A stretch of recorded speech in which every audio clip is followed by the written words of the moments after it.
Hi అండి, ఈరోజైతే మనం మంచిగా వాక్కాయ కొబ్బరికాయ పచ్చడి తయారు చేయబోతున్నానండి. దానికోసం కప్పు కొబ్బరి కూరు అంటే నాకు ఒక 2 కొబ్బరికాయల వరకు పట్టింది. ఈ మాత్రం కూర రావడానికి కొంచెం చిన్న సైజ్ అండి. అందుకని కొంచెం కొత్తిమీర, పచ్చిమిర్చి ఒక 50 గ్రామ్స్, వాక్కాయలు మెయిన్ ఇంగ్రీడియంట్ ఇదే అండి. పుల్లగా ఉంటాయి ఇవి. కొన్ని ప్రాంతాల్లోని కలమకాయలు అంటారు, వాక్కాయలు అంటారండి.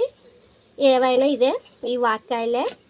ఈ వాక్కాయలు కడిగేసి శుభ్రంగాని క్లీన్ చేసుకుని ఇంకండి ఇలాగా గింజలు తీసేసి ఒక వాక్కాయని ఇలాగా 4 ముక్కలుగా కోసుకోవాలి. ఇంకండి ఫస్ట్ ఇలా తాలింపు వేసేసుకోవాలి. ఈ పచ్చడి కొబ్బరికాయ వాక్కాయ పచ్చడి అన్నాను కదా, ఈ పచ్చడికి తాలింపులోనే ఉందండి అసలైన టేస్ట్. నా ఛానల్ చూస్తున్నారు కానీ అండి, లైక్ షేర్ సబ్స్క్రైబ్ చేయండి ప్లీజ్ అండి. ఇలాంటి లైక్ షేర్ సబ్స్క్రైబ్ చేస్తే ఇలాంటి మరిన్ని వీడియోలు మీ ముందుకు వచ్చే ఛాన్సెస్ ఉన్నది.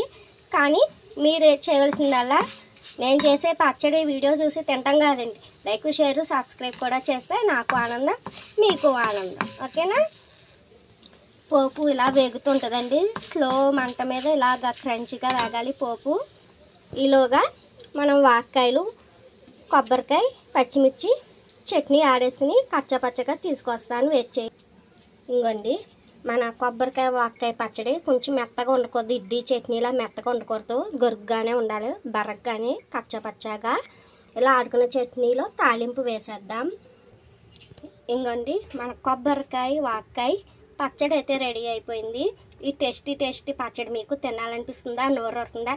ఏం లేదండి, మన Venkatadurga YouTube channel subscribe, like, share చేస్తే ఇలాంటి టేస్టీ పచ్చట్లు బోల్డ్ వస్తాయండి. పక్కనే ఉన్న బెల్ ఐకాన్ని క్లిక్ చేయటం మర్చిపోకండి. Thanks for watching. Bye bye, tata, see you, keep smiling.